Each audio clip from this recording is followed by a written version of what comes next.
Marisa! Welcome to my channel. May isa ni Insoy at iba pa. Another farm check.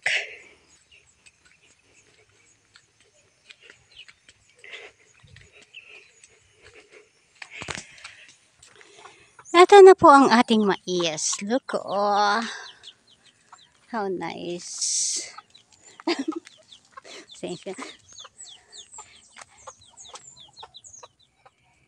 This is May 21, June 21, July.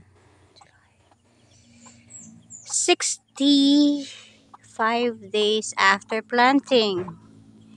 Yan. Actually, nasa reproductive stage na siya. Yan. Ang ganda, no? Yan dun lang sa, gitna. Dun sa gitna, dun sa gitna. Medyo, talaga siya. Kasi, pero at least namuso siya. Yan. This is our mais at 65 days after planting. Nasa reproductive stage na siya. Malamang nasa milk stage na siya. Yan. 2 more months, pwede na siyang harvest. Actually, ako kasi mag-harvest ako 120 days. Bakit? Kasi, pag 120 days ka mag-harvest after planting, yung tuyo na siya. Ang moisture content niya sa mais is mababa na. Less than 30% na. Kasi ang ideal kasi na pag mag-harvest ka, at least 30% ang moisture content ng iyong mais na. Pero ako, kung walang masyadong daob, yung tinatawag nilang daob o butikol. Butikol ba yun? Anyway, yung sira ba, yung parang bigla na lang siyang nagiging black ang ating mais sa loob, yung pinaka-kernels niya. Tapos walang starch yung yun yung butikol. Daob ba tawag doon? Basta yun. Kung walang ganun, okay lang po. Look, dalawa ang cobs niya per Kung walang ganun, it is okay na mag-harvest kayo ng 120 days. Pero kung may ganun, I suggest 100 days. 100 to 110 days ninyo harvestin ang inyong mais. Malalaman nyo naman yan eh. Pag umabot na siyang wala talaga siyang tumubo, oh. Wala talagang tumubo dyan. Sayang yung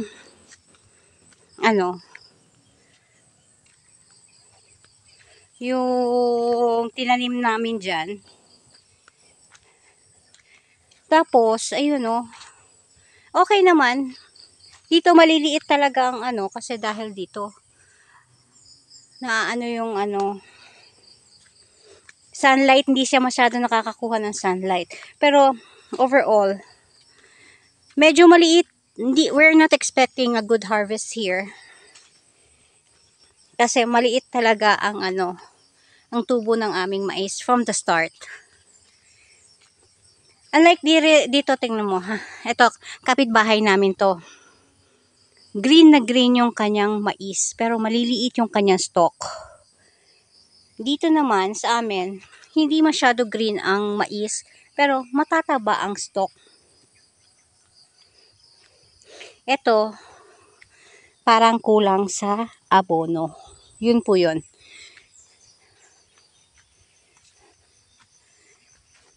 Yan. Iikot po tayo sa farm ngayon ha.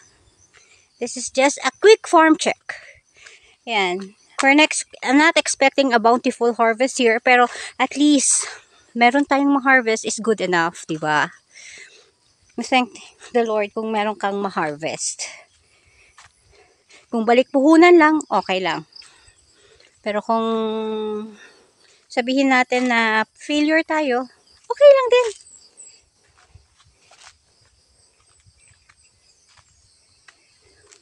At least nalaman natin kung ano yung mga for the next cropping, malalaman natin kung ano yung dapat nating remedyohan. Look, oh, yun sa gitna. Nakikita ba? Yun sa gitna, yun, oh, yun. Nakikita nyo yun? Yellow siya, hindi siya lumaki. Bansot ang tawag namin dyan. Yan, dahil dyan sa area na yan, yung tubig, oh, tingnan nyo, oh, yung tubig, tapos yung kanyang soil, ano na talaga, acidic na siguro. And we have to rehabilitate ito, bale. Kailangan namin i-rehabilitate. Tingnan nyo yung ano niya, yung soil niya doon, parang, ano to, yung lapok sa Bisaya or, ano ba sa Tagalog yun? Sa lapok sa Bisaya. Yung tubig niya, hindi niya na-absorb ng maigi. Kaya, ang ating mais, nalumos sa tubig. At least ngayon, alam natin, na pag ano, sa susunod na cropping, ditong area na to, maglalagay tayo ng kanal. Tapos, after the canal, hindi na tayo dun sa tudling mismo, kundi dun sa buntod, dun sa ano, hill part ng ano. Yan o, siya diha, yan, yung area na yan.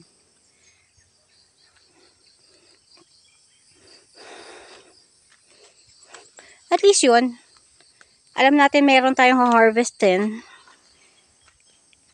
after 120 days, after another 60 days, after 2 months. Or less than 2 months. Yan o, yan yun, yung sinasabi ko sa inyo. Yan yung area na hindi talaga siya, oh, yan. Ayan po.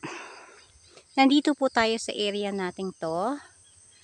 Maraming salamat po. Kung hindi pa po kayo nakasubscribe, i-click lang po ang subscribe button pati notification bell. Nandito po tayo sa area nating to na ano, ito po yung area na hindi po siya talaga tumubo ang tumubo ang mais pero hindi lumaki. Yan, wala po talaga. Actually, yung ating ano is nasa 65 days after planting na. Dapat, at least nasa milk stage na po siya. Malalaki na po yung bunga niya. Dito po yung area na to, medyo parang lapok po yung ating ano dito. Ang ating lupa, oh. Soft siya masyado. Na hindi po niya na-absorb yung water. Tuloy, ang ating mais, ang masyadong madaming tubig, hindi niya gusto. At saka ang nailagay namin ditong binhi, which is Pioneer 3585, parang ayaw niya ng matubig na lugar. Madaming tubig na ano. Yun. Dito naman po kasi, yan. Kahit matubig din po, ang linagay po kasi namin dyan is NK 6130. Yan. Gumanda naman po ang ating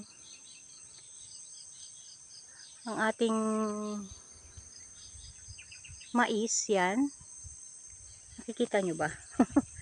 Gumanda naman po. Kanina po nagsasalita ko, wala pala ako na record. Ayan, dito medyo light green ang ating ano, which is may kulang siya. Pag ganyan po ang ating it's either magnesium, pag violet yan siya, magnesium ang kulang. Kana siya, may kulang siya na nutrients. Micronutrients. It's either zinc or calcium. Yun. Anyway, at least ngayon this cropping nalaman natin kung ano ang kailangan natin gawin for our next cropping. Yun. Lesson learned. Kaya kailangan very observant po kayo sa inyong mga tanim. You know, look at the other side doon banda. Green siya. That is NK 6130. Yan. Maganda po ang tubo niya. Hindi na po ako maglalahos doon kasi medyo nasa reproductive stage na po siya and baka magkaroon ng fall then green. May area na yellow din siya pero at least nakabawi po ang ating mga mais after nag-spray ng foliar, nag-spray ng fungicide, nawala-wala po yung fall armyworm. Nag-spray po kami ng insecticide.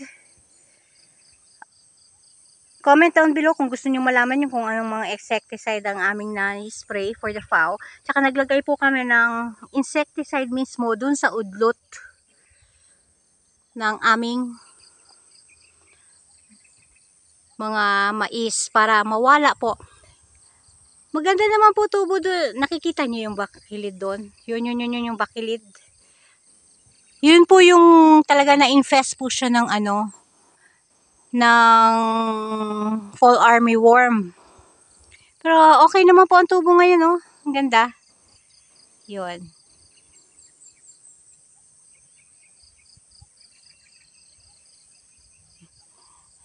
As a farmer, kailangan po regular check and note. Kailangan po mag-note kayo kung ano pong mga nangyari sa inyong mais.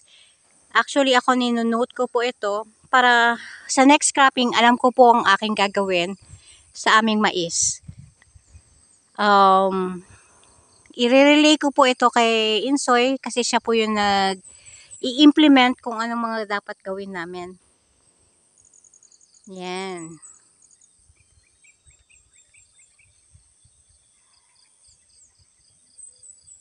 Hindi na po ako pupunta ng malayo. Hanggang dito na lang po. Uy, kung di pa po kayo nakasubscribe, paki-subscribe naman po. At kung nakasubscribe naman po kayo, huwag nyo kalimutan mag-like, tsaka comment. Kung may mga katanungan kayo, please naman po, pa-comment down below. Pa-share na rin po kung pwede. Maraming salamat po. Ito po ang inyong Tita Martha, nagsasabing happy maisan everyone. Love you all, God bless us all, and take care. Have a great day everyone!